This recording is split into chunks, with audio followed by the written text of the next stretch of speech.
छत्तीसगढ़ के रायपुर से आपको इस वक्त की अहम खबर बता दें, जहां किसानों के मुद्दे पर बीजेपी का आज प्रदर्शन होना है। प्रदेश के सभी जिला मुख्यालय पर यह विरोध प्रदर्शन किया जाएगा। प्रदेश प्रभारी डी पुरंदेश्वरी डॉक्टर रमन सिंह के नेतृत्व में धरना प्रदर्शन किया जाएगा। धान खरीद में अव्यवस्था, किसानों के साथ वादाखिलाफी पर प्रदर्शन होगा। प्रदर्शन के बाद कलेक्ट्रेट का घेराव करने की रणनीति भी बनाई गई है। पूर्व मंत्री ब्रजमोहन अग्रवाल, राजेश मूनट समेत कार्यकर्ता इस प्रदर्शन में शामिल होंगे। तो किसानों के मुद्दे को लेकर छत्तीसगढ़ में आज विरोध प्रदर्शन किया जाएगा। विपक्ष खासतौर से लगातार आवाज उठा रहा है कि किसानों के साथ फिलहाल जो दाम उनको मिलना चाहिए या जो भी इंतजाम किसानों के लिए होने चाहिए वो राज्य में नहीं हो रहे हैं। इसी के मद्देनजर आज कलेक्ट्रेट का घेराव करने की भी तैयारी है। किसानों के मुद्दे पर प्रदर्शन जो होगा उसमें रमन सिंह भी मौजूद रहेंगे और कई और बीजेपी के नेता छत्तीसगढ़ के इस प्रदर्शन में नजर आएंगे। प्रदेश के सभी जिला मुख्यालयों पर आज ये विरोध प्रदर्शन किया जाएगा। तो ये अहम खबर आपको छत्तीसगढ़ से बता रहे हैं, जहां किसानों को लेकर ये बड़ा विरोध प्रदर्शन आज होने जा रहा है।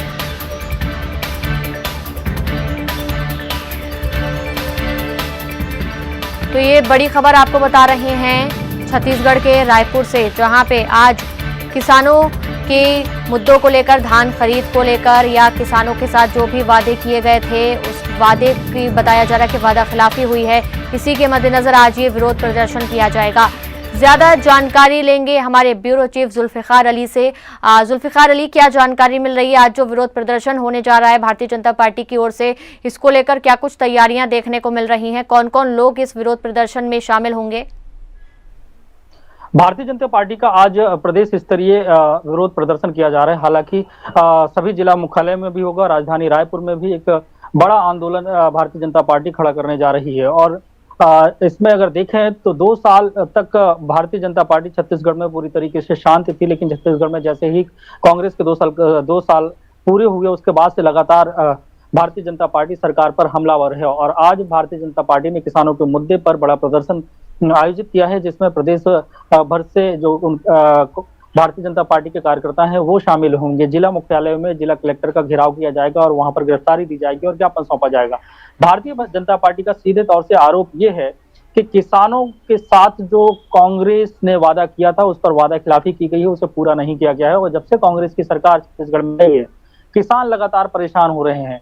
हालांकि सरकार के अपने दावे हैं, कांग्रेस पार्टी के अपने दावे हैं और कांग्रेस ये कह रही है कि जब से कांग्रेस की सरकार बनी है तब से छत्तीसगढ़ के किसान खुशहाल हैं। छत्तीसगढ़ में धान का समर्थन मूल्य 2500 रुपए मिल रहा है।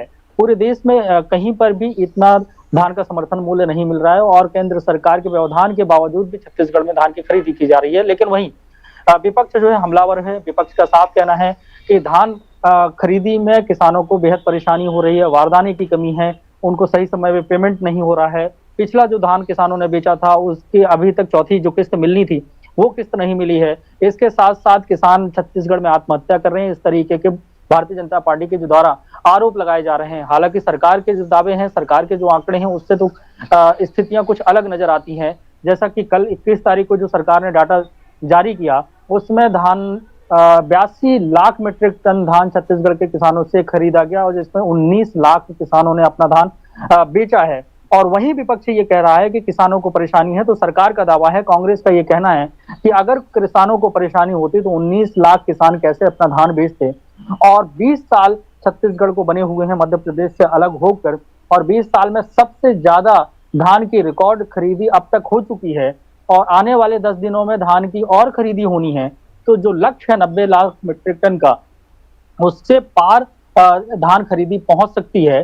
तो और उस पर अगर देखें तो भारतीय जनता पार्टी और कांग्रेस के बीच में सीधे तौर से आरोप प्रत्यारोप का दौर चल रहा है। और भारतीय जनता पार्टी ये बताने की कोशिश कर रही है कि छत्तीसगढ़ के किसानों के साथ वो है, खड़ी हुई है, और कांग्रेस की सरकार जो है वो वादा खिलाफी कर रही है। क्योंकि केंद्र स्तर पर भी अगर देखें तो केंद्र के जो 3 कानून बनाए गए हैं उसका विरोध छत्तीसगढ़ में भी देखने को मिला, दिल्ली में भी देखने को मिला, लेकिन छत्तीसगढ़ के मुद्दों को लेकर भारतीय जनता पार्टी सरकार को घेरने में लगी हुई है। जी, तो जो सरकार है उसने भी, आप बता रहे हैं कि आंकड़े पेश किए कि हमने इतनी तादाद में अब तक धान खरीदा है। इसके अलावा भारतीय जनता पार्टी लगातार इसको लेकर आवाज उठा रही है। अगर किसानों की बात की जाए तो वो कितने संतुष्ट हैं, कितने तादाद में उनसे धान जो अब तक खरीदा गया है उससे कितना संतुष्ट है? इसके अलावा जो भी उनको न्यूनतम समर्थन मूल्य दिया जा रहा है उससे कितना संतुष्ट है?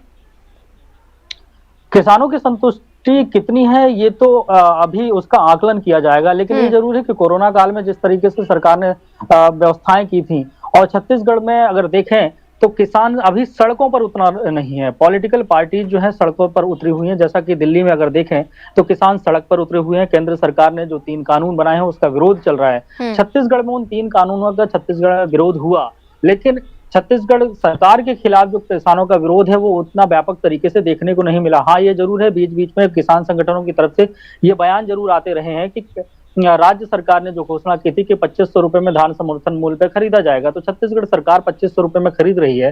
राजीव गांधी न्याय योजना के तहत उन्हें बोनस की जो अंतर की राशि है, क्योंकि केंद्र सरकार ने 1860 रुपए MSP तय की हुई है धान की, और उसका जो बीच के अंतर की राशि है उसे राजीव गांधी न्याय योजना के तहत छत्तीसगढ़ सरकार दे रही है। हाँ, ये जरूर हो रहा है क्योंकि जो किसानों को एक मुश्त जो रकम है वो मिलने की उम्मीद थी वो नहीं मिली है, और उसे 4 किस्तों में दिया जा रहा है। और उसके पीछे सरकार के अपने तर्क हैं। सरकार का ये कहना है कि केंद्र सरकार लगातार धान खरीदी में अड़ंगा लगा रही है। केंद्र सरकार राजीव गांधी न्याय योजना को व्यवधान पैदा कर रही है। केंद्र सरकार बारदाना, क्योंकि जूट कमिश्नर जो केंद्र सरकार के अधीन आते हैं उनके माध्यम से छत्तीसगढ़ को बारदाना मिलता है।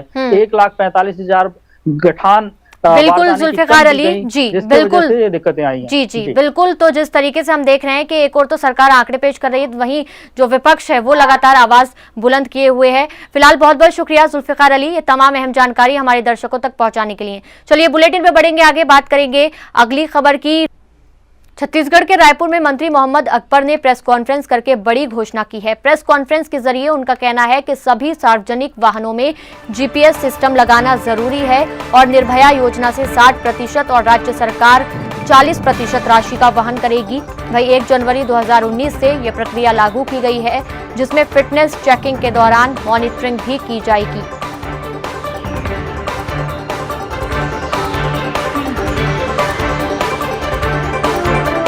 सभी सार्वजनिक वाहनों या उसको सेवायान भी कह सकते हैं, उसमें GPS सिस्टम लगाना अनिवार्य किया गया है।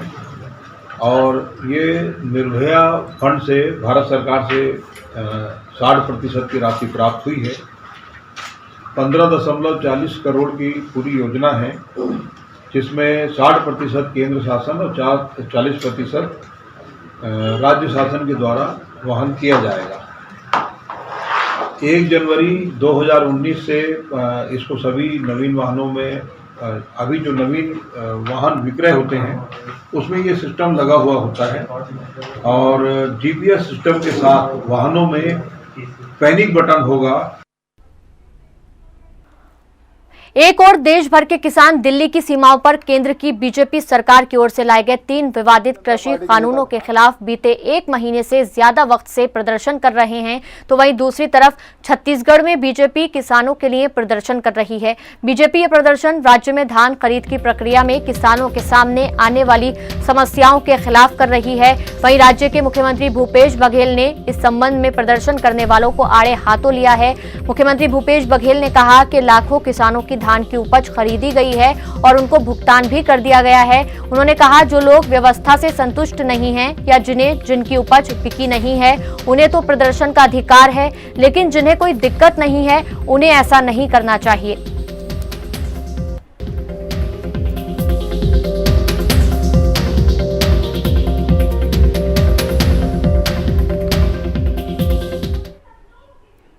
उधर सूरजपुर में बीजेपी के प्रदेश प्रवक्ता अनुराग सिंह देव ने पत्रकारों से बात करते हुए कहा, अब धान खरीदी में केवल 6 दिन ही रह गए हैं, जबकि अभी भी हजारों किसानों का धान खरीदना बाकी है। भाजपा प्रदेश सरकार से धान खरीदी की समय सीमा बढ़ाने की मांग कर रही है, तो वहीं 22 तारीख को प्रदेश सरकार के खिलाफ आंदोलन भी करने वाली है। भारतीय जनता पार्टी आरोप लगा रही है कि अभी तक धान की खरीदी नहीं हुई है, जबकि केवल 6 दिन ही बचे हैं और अभी भी बड़ी तादाद में धान का स्टॉक जमा है जिसको खरीदा जाना बाकी है। और ये भी कहा है भारतीय जनता पार्टी की ओर से कि प्रदर्शन भी किया जाएगा। 22 जनवरी को प्रदर्शन करेंगे अगर इसी तरीके की स्थिति बनी रही।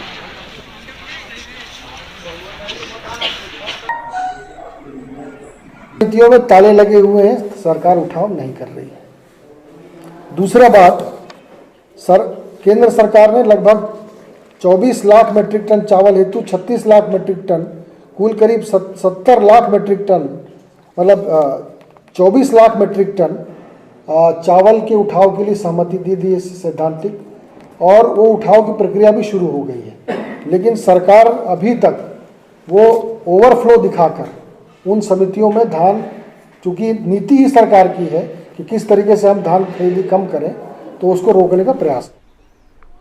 खबर रायपुर से आपको बता रहे हैं, जहां छत्तीसगढ़ विधानसभा के बजट सत्र की अधिसूचना जारी हो गई है। सत्र 22 फरवरी से 26 मार्च तक का होगा। सत्र में सबसे पहले राज्यपाल का अभिभाषण होगा। सत्र में वित्तीय और शासकीय काम होंगे। साथ ही सत्र में कुल 24 बैठकें होंगी। इस बार बजट सत्र के हंगामेदार होने के आसार हैं। विपक्ष कई मुद्दों को लेकर सरकार पर हमलावर हो सकता है। तो अधिसूचना जारी कर दी गई है सत्र को लेकर।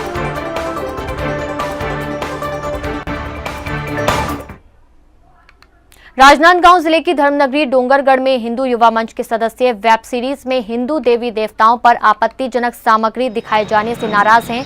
दरअसल हिंदू युवा मंच ने प्रदर्शन पर रोक और अमेजन प्राइम जैसे ओटीटी प्लेटफॉर्म पर बैन के लिए राज्यपाल के नाम ज्ञापन भी सौंपा है। हिंदू युवा मंच संगठन ने कहा कि तांडव में जिस भाषा का उपयोग किया गया है वो धार्मिक भावनाओं को आहत पहुंचाने वाला है। जिस तरह के संवाद इस वेब सीरीज में जातिगत हैं, उससे गुस्सा भड़क सकता है।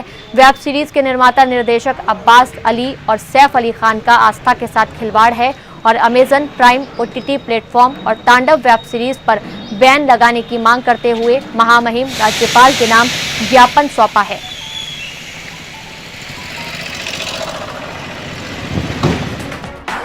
ज्ञापन सौंपा गया है। जिस तरीके से हम देख रहे हैं कि तांडव का विरोध प्रदर्शन किया जा रहा है, उसी के मद्देनजर अब ये ज्ञापन सौंपा गया है राज्यपाल के नाम और लगातार यही मांग की जा रही है कि जो निर्देशक है उनको भी गिरफ्तार किया जाए।